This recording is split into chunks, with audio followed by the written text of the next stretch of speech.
You ready to call the meeting to order? Yes. Great. Welcome, everybody. Thank you for coming. We got good attendance today, about 40 people, so thank you all. This is Lake County Council of Mayors Transportation Committee, Join the meeting. October 22nd, and I'm Bob Phillips, Director of Public Works and Engineering with the Village of Deerfield, and we'll let Mike go around and do roll call. All right. I tried to get everybody as they logged in, so we'll try to run through the list here and then ask if I missed anybody at the end. So we have Mark Huber from Beach Park. Present. Ann Marin, Fox Lake. Here. Nick Leach, Gurnee. Present.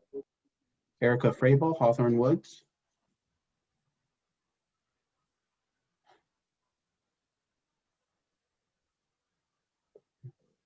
Thank you, muted. Let's see.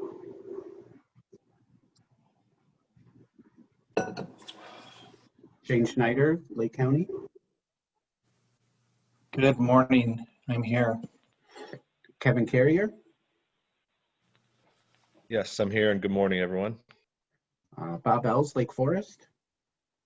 I am here. Mike Brown, Lake Zurich.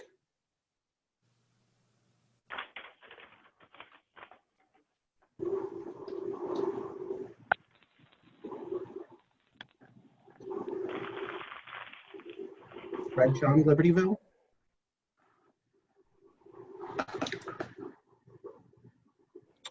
Paul Kenzior, Libertyville. Yeah, here. Wally Dietrich, Lincolnshire. Here. Clay Johnson, Lindenhurst. Here. Mayor Jacob, Long Grove.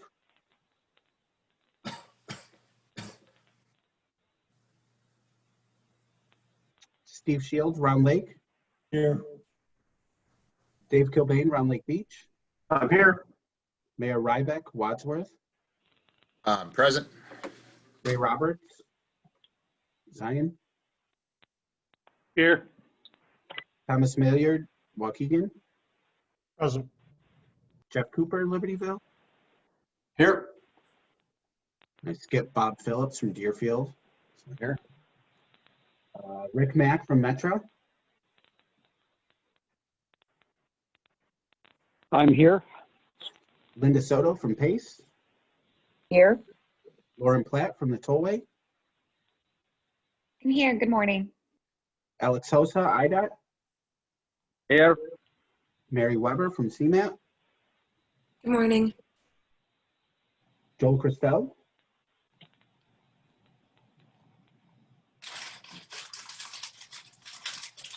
Spencer Dam, Lake County. Here. Mark Buin. Here. Ben Vanderwall.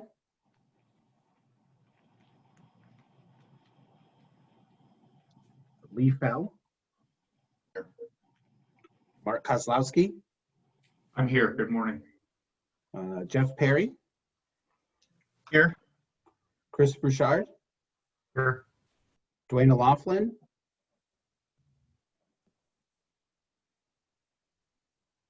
John Vanna. Good morning, here. John Ambrose. Here. Dan Brinkman.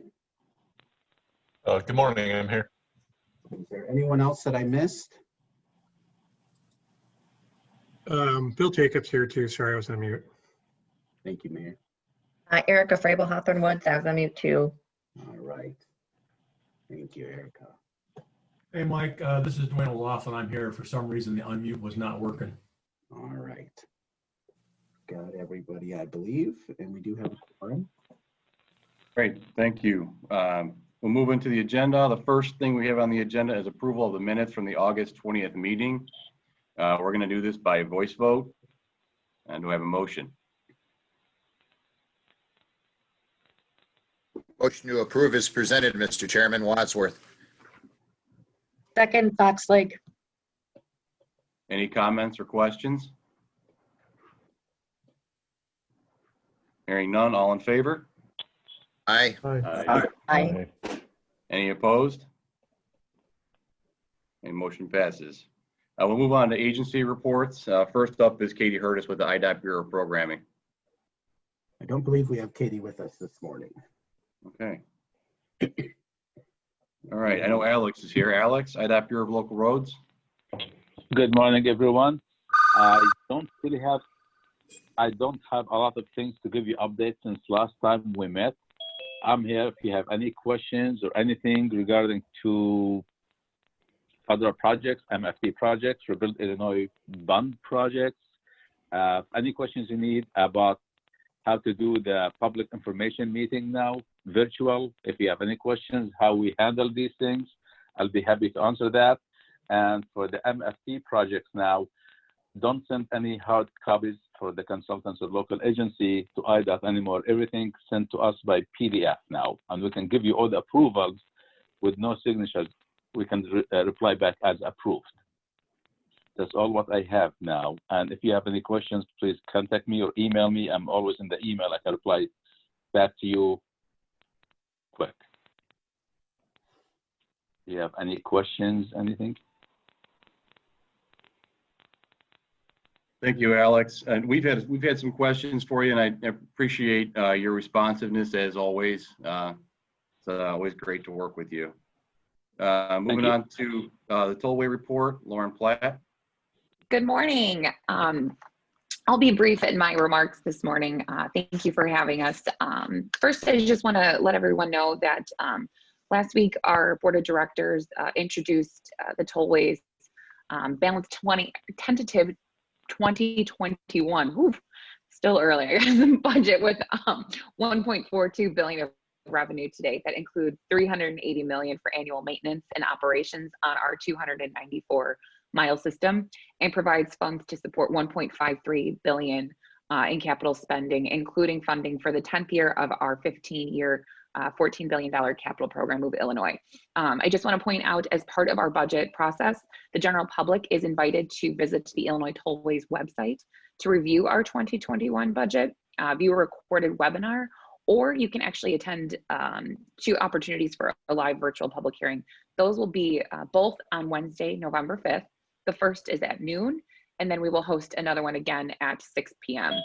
Our tentative 2021 budget includes a total of 1.42 billion in projected revenue, which is an increase of 11% over the revised 2020 estimate, and a 7.8% decrease from the 2020 estimates pre-COVID-19. This includes 1.4 billion from evasion recovery and tolls, including an annual commercial truck toll rate increase previously approved by our board back in 2008. This budget does not include an increase on passenger vehicles. So if you have any questions related to our budget, please feel free to reach out to me or Mike. He's happy to track me down. Our board of directors, as I mentioned, has continued to meet in order to keep our projects moving forward. Our system is still working as a cashless system. All toll collection is currently handled via iPass, EasyPass through our website, through me. Happy to help as always. Our traffic, I just want to highlight, as of September, our commercial volume has stabilized to our 2020 forecasted levels. Our passenger traffic has rebounded since the heart of the pandemic, but is at about 80% of our projected for this year. So that's great news. I think since we last spoke, I mentioned our tolling 2020 reform. If you have any questions, please feel free. It's a system that we've changed. We're doing some invoicing now. Information can be found on our website.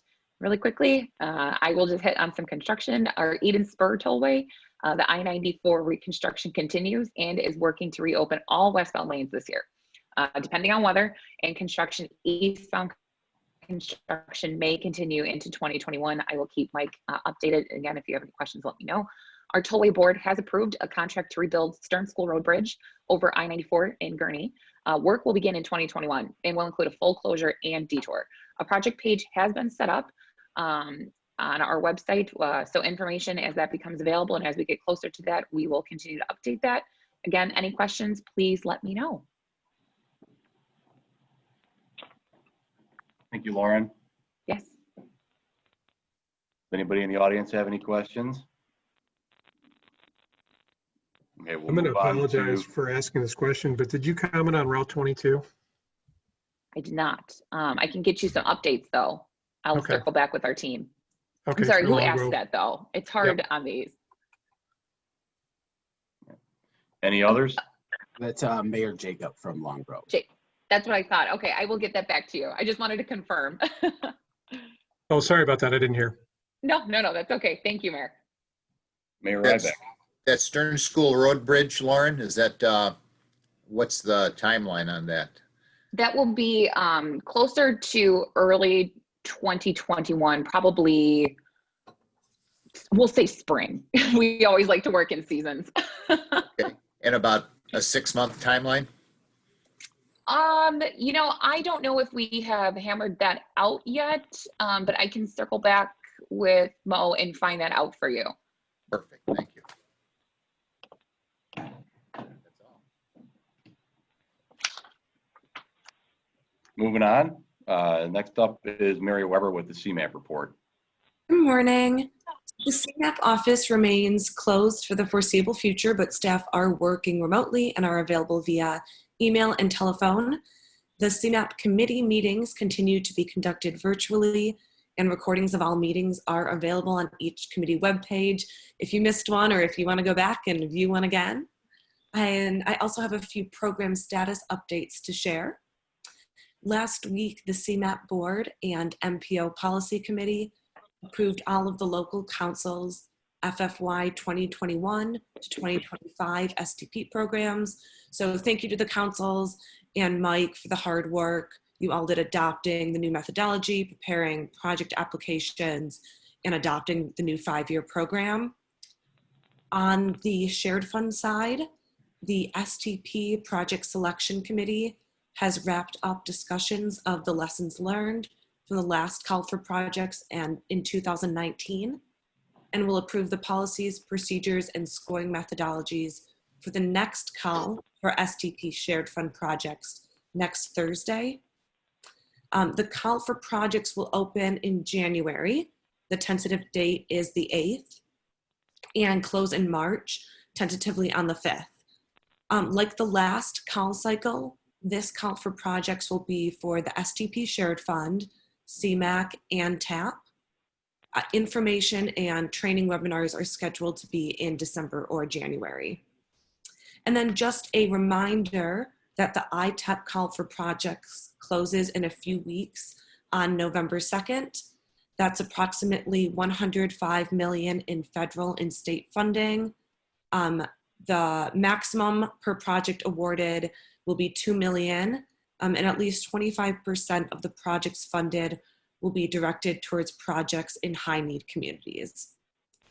So those were my updates. Are there any questions for me? Okay, thank you. Thank you, Mary. We'll move on to the RTA report. Andy Plummer. I don't believe Andy's with us this morning. Okay. All right, Metro, Rick Mack. I know Rick is here. Okay, good morning, everybody. Hope everybody's doing well. Okay, the Metro Board at its October board meeting released our 2021 proposed program and budget. The 2021 operating budget of $700 million. It does not call for any fare increase or service cuts from its present levels, but will require expenses to be cut by $70 million unless the agency receives additional COVID-related financial assistance. Metro also detailed a 2021 capital budget of $386.4 million that continues significant investment in rail cars, locomotives, bridges, and stations. The proposed operating spending plan assumes that Metro ridership will end 2020 at about 20% of its pre-COVID-19 levels and increase to 50% by the end of 2021. If that happens, Metro expects that $158 million in fare revenue with an additional $336 million expected from regional transportation sales tax and $206 million from the Federal CARES Act. It will have a $700 million available to spend in 2021. However, at the current spending rates and service levels, and with the projected 2021 increase monthly due to inflation and contractual obligations, Metro will need $770 million in revenue next year. With a fare increase ruled out, it must either secure $70 million in revenue from other sources, most likely another federal relief bill, further trim its expenses by $70 million, or identify new revenue and cuts totaling $70 million. The situation will be similar in 2022 and 2023. Over the 2021 and 2023 plan, in fact, the gap between Metra can afford to spend and what it would cost to operate normal service is $570 million. If Metra does not receive additional federal assistance, drastic actions impacting service will be required in 2021 and beyond. As far as our proposed fare changes, we have one, and that will go into effect in February, and that adjusts the weekend pass in order to entice more families to discretionary travel to ride the system. A new Saturday and Sunday day pass will be available for $7 and valid only on either Saturday or Sunday. The existing $10 $10 two-day weekend pass would be retained, but only on the Ventra app. The validity period for both passes will be 14 days, a change from the current 90-day validity period for existing weekend passes.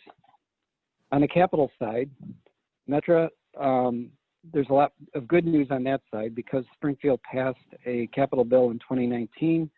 We have available funds in the capital side to make a number of improvements. Those improvements include $69.9 million for locomotives and car rehab, $61.5 million for new rolling stock, $12.9 million for bridges, $47.3 million for station upgrades. Those station upgrades would include ADA improvements and putting warming shelters at stations that do not have them at this time, and then $34.9 million for equipment and vehicle purchase. Our budget hearings this year are going to be different. We are going to be virtual due to COVID, and I would encourage everybody to go on metrorail.com to see that process. That is going to be held on November 5th from 4 to 7, and it'll be via WebEx. And people can also call in to that meeting, to conference call into that meeting for their comments. And just a quick update on some capital projects that are occurring in Lake County. The Waukegan station, the bathrooms are going to be made ADA accessible. Also, warming shelters are going to be replaced and equipped with on-demand heat. And security cameras are going to be upgraded in that station. The Union Pacific is taking the lead on the bathrooms and warming shelters, and the city is taking the lead on the security cameras, and Metro is paying for all those improvements. North Chicago Station, the city has hired a contractor. They're going to start construction in the spring. There's a number of issues. They have to work with ComEd to get a power line out of the way and get some trees trimmed. They're working on that now, getting those agreements in place, and so you'll be looking at a spring start on the North Chicago Station rehab. The Great Lakes Station, Metro is working with the city of North Chicago to rehab the west commuter parking lot as well as the bus turnaround lane on the east side, and that project's underway. It should be expected to be completed in early November.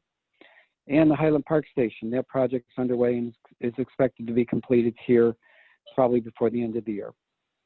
And then finally, I'm sure you've all heard, Metro is currently suing the Union Pacific for breach of service. Since COVID began, the UP stopped collecting fares on their trains and at the stations where they have station agents.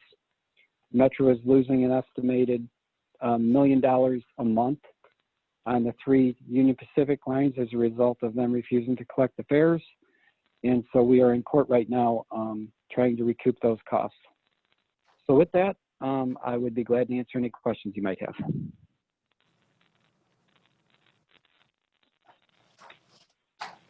Okay, thank you, everybody. Rick, I have one question. Sorry if you covered this already. Curious to know what your percentage ridership is right now compared to pre-pandemic numbers. Good question. We're at about 10%.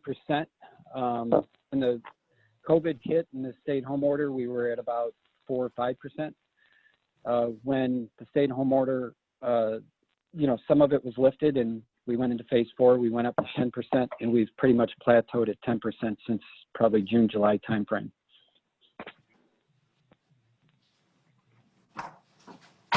Great, thanks, Rick. No Any problem. other questions from the audience?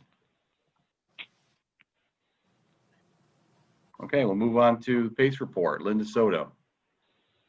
Good morning, everyone. Can you hear me okay? Yes. Okay, wonderful. So as Rick just reported, transportation is beginning the public hearing process for the 2021 proposed budget. So PACE as well will be doing these virtually. We're required to have 6 public hearings that cover our various regions throughout the counties. And we will be kicking off with Lake County's public hearing tomorrow morning, Friday, October 23rd at 10 a.m. And if you wish to view that or participate, you want to go to pacebus.com. You do need to register to be sent the Zoom link, and you can also attend by phone through Zoom.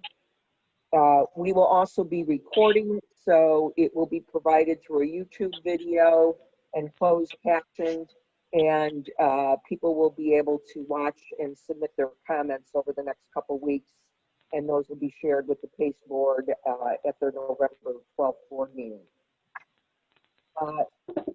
So it's sad days, yes, for ridership, because we are a bus service and we provide service for a lot of essential workers. Our ridership right now is averaging between 50 to 60% ridership compared to what we had last year at this time.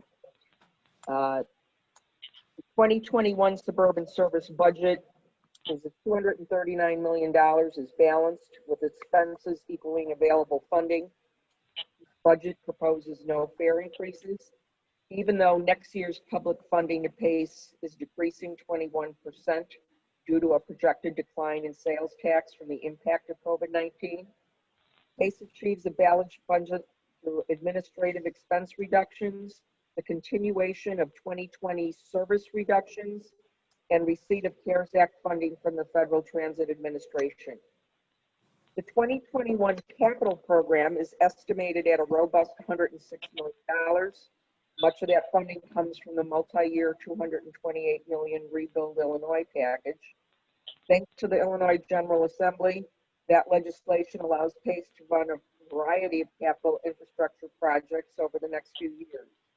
In 2021, we will use capital funds on 115 fixed route CNG buses, 28 paratransit vehicles, 8 community transit and on-demand vehicles, a fare box system replacement, construction of new bus garages in Wheeling and Plainfield, shelters, bus tracker signs, and pulse dumpster line preparation. The regional ADA paratransit operating budget is also balanced to available funding without the need for a fare increase. The paratransit budget covers costs associated with providing and supporting ADA paratransit services in the suburbs in Chicago, as well as the taxi access program. Service delivery is contracted through private operators. Operating expenses in 2021 are projected at $175 million, and paratransit ridership is expected to increase 19% over 2020, with PACE providing over 2.5 million trips. So in order to balance our budget, we've had to make some difficult choices for 2021. The budget, while balanced without fare increases, formalizes ongoing region-wide service suspensions on 73 routes and schedule modifications on another 25 routes that have been in place since May. Now, out of the PACE region, Lake County is not as badly impacted by these cuts as some of our other regions. So some of the major cuts, and we just don't know, they may come back, we have to see. Our Shuttlebug program, those have not been running, which is a service for our major employers, you know, Discover, Abbott, AbbVie, and so on. And it's hard to know when they'll be coming back. There's also been some route changes in the Waukegan area or east end of our service area. And so here's the hard part is the route suspensions and reductions that we put in place last spring. We can only, by federal statute, have those in effect for 12 months without conducting legally required public hearings. And a decision has to be made. Is that a permanent change? Are you eliminating the route, altering it? So it's going to be very iffy. We're going to have to pay close attention, and we will be watching our budget closely month by month. And then RTA, of course, will be reviewing us quarterly to do budget amendments as needed. And that's it, unless anybody has any questions.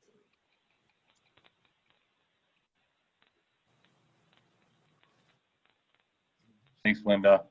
Does anybody have any questions regarding any of the agency reports that we've gone through already? All right, hearing none, we'll move on to the next item on the agenda, item number 4, Lake County Council STP program, Mike Clemens.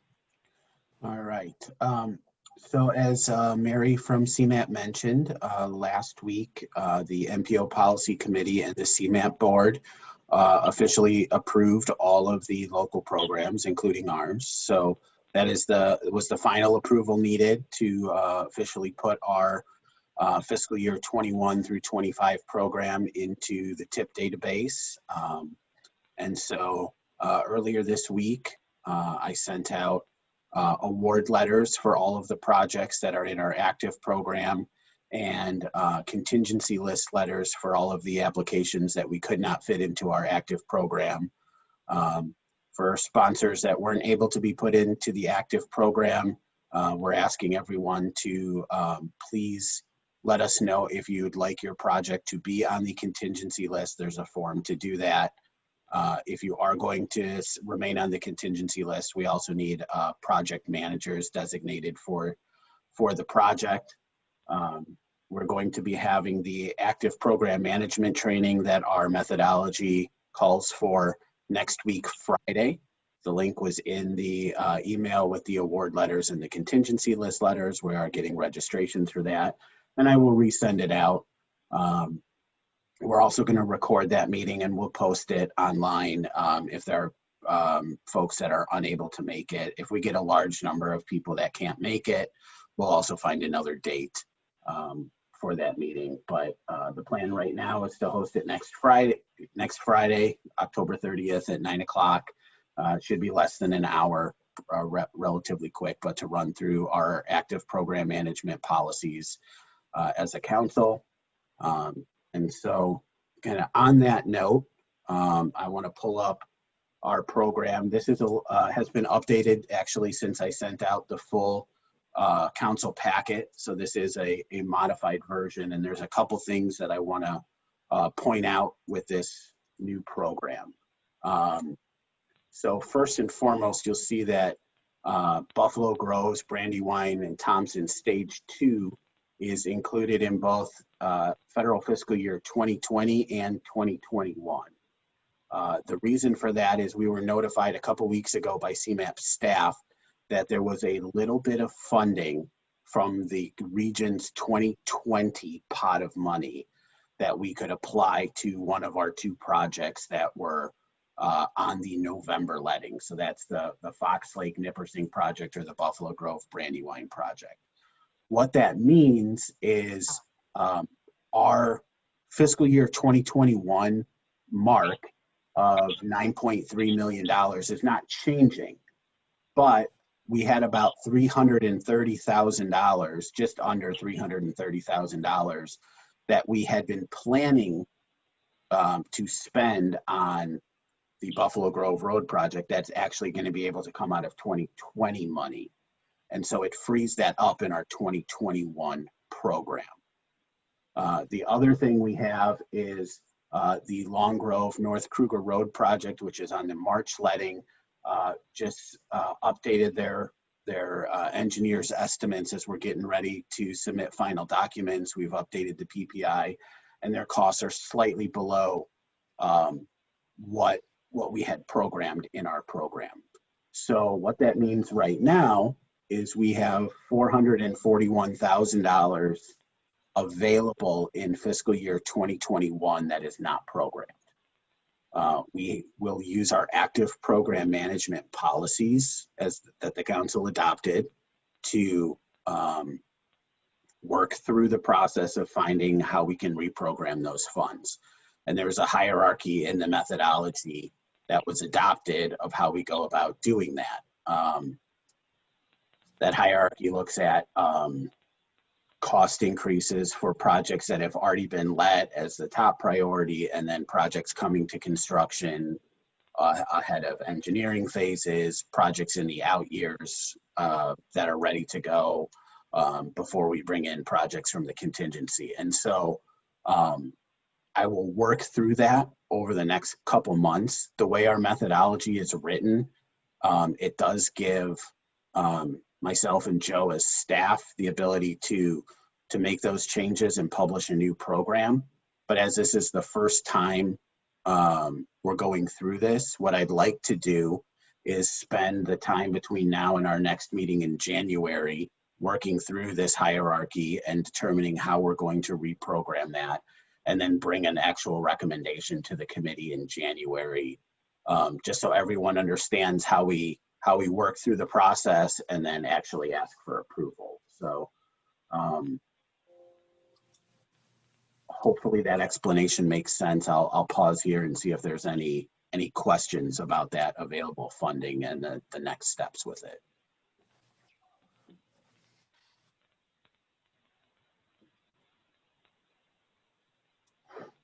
All right, well, hearing none. So this funding is just in 2021. We have to spend it in 2021.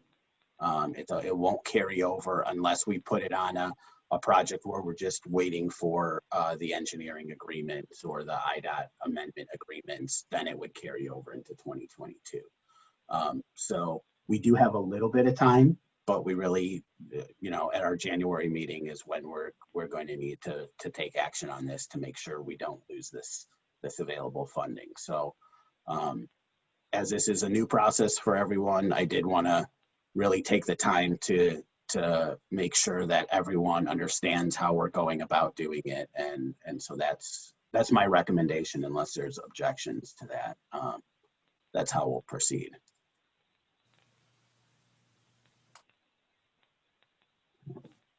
All right. Makes sense, Mike. All right. Moving on to item number 5. 2020 call for projects, review and lessons learned, Mike. Yeah. So I know that the Zoom meeting format doesn't really lend itself to a quality discussion. It's kind of hard to see each other, but we do want to start the process now that our program has been officially adopted in just over a year. In January of 2022, we will have another call for projects. And so as we talked about when we created the methodology leading up to this first call for projects, we will be reviewing our methodology between every call for projects, seeing what worked, what didn't, what we want to change. And so the first item here is, I'm kind of looking for any feedback from any members on things that didn't work, things that worked, changes we would like to see, and then we can get into sort of the timeline and how we actually want to go about it. Basically we have until about the middle of next summer to really approve it, we'd like to have it approved no later than September 30th to have a couple months before our call for projects in January of 22. And then, you know, a question for this group is, you know, last time we formed a subcommittee, we were creating it new. Do we want another subcommittee? Do we just want to handle it at committee meetings? And so that's kind of the feedback I'm looking for is, you know, what worked, what didn't, and then what process do we want to use?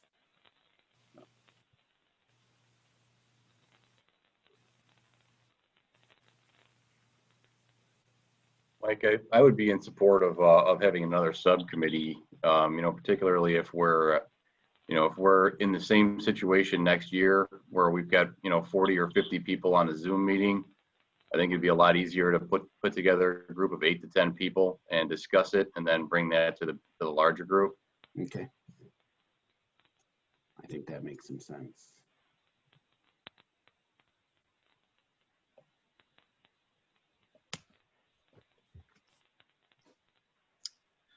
Yeah. Hi, Mike and Bob. This is Kevin with Lake County too. And I was kind of thinking the same thing, Bob. I think that subcommittee kind of worked out pretty well. I think you bring up a good point with the virtual environment, maybe a little bit easier to have some of those discussions and stuff, but I think that was good. And that group was able to kind of get down into the details a little bit and have some good discussions.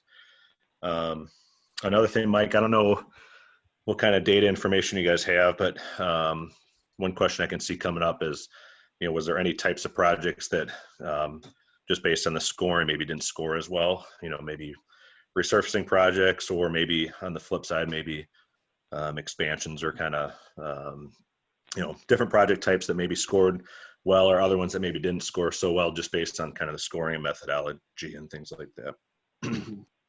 I think we had a pretty good mix between, in terms of how the scoring worked out between the resurfacing type projects and the like intersections reconstruction projects. We did not have, I don't think we had any new roadway extensions that were included in the scoring this year, but I think that is an item that, you know, I would have a little concern with just the way our scoring is set up. I'm not sure that those projects would score very well, not because they're not good projects, but because we don't have a lot of the data that we have on existing roadways. So that is an item. You know, I know in me going through this, there are some things I would like to tweak on the application at a minimum for ease of scoring. We had some points in our methodology for various milestones of projects, and I had to do a little bit of interpretation on where projects were through the schedule information that was provided, more than I would have liked. I'd like to tie that directly to our methodology so that it's very clear. You know, I think there's some other data sets that maybe didn't give us the best results, and so those are some of the things we can work through with a subcommittee. One thing I will note, and Alex from IDOT and I talked about this a couple days ago, but we have been told for projects that are in phase 1 that are at least a federal CE and above, they need to have subsequent phases of the project in CMAP's TIP in order to get design approval and get their phase 1 completed. If a project didn't get funded, it doesn't get put into CMAP's TIP. And what we've been told by CMAP and IDOT staff is that those projects need to then wait basically to get their phase 1 approved until they get awarded funding. And so that will necessitate some changes to our methodology. You know, right now we have phase 1 complete as a milestone. We need to really change that from complete to what CMAP uses as phase 1 substantially complete, where if the only thing you're waiting on is subsequent phases to be put into the TIP and then your phase 1 can be wrapped up, that, that should be enough. That should, for you to get those points. Otherwise, I think we're putting too much of a burden on communities to self-fund subsequent phases. I know there was a few things that came up. I'm hearing support for a subcommittee. If anybody else has any feedback on how their projects scored or things that they would like to see changed in the methodology, please send me an email and we can discuss them over the next couple months. So, it doesn't have to be during this meeting. We do have some time. So I think we'll work on a subcommittee and try to get some scheduled meetings for that and volunteers. And then in January, we can bring back sort of a timeline of then when we can bring subcommittee recommendations back to the full group to meet our goal of a late September approval of whatever revisions are made. That's all I have for the review and lessons learned. We just wanted to start this process and make sure that we said from the very beginning that the first call was just for the first call, and we would adjust accordingly. And so that's what we're planning to do. So feel free to please send me any suggestions of things to change. Thanks, Mike. I just got a text from Mike Brown in Lake Zurich. He said he's in favor of the subcommittee too. He can't voice that because his microphone's not working. So just one more person that's in favor of that, FYI. Sounds great. Thank you. That's good direction and helpful. So I appreciate that. Do you want to move on to other business then? Yep. Other business, Mike, FAST Act extension. Yeah. As I'm sure most people were aware, the FAST Act was set to expire or expired at the end of the federal fiscal year on September 30th. Fortunately, Congress did pass a continuing resolution as part of the continuing resolutions that were passed to avoid a federal government shutdown.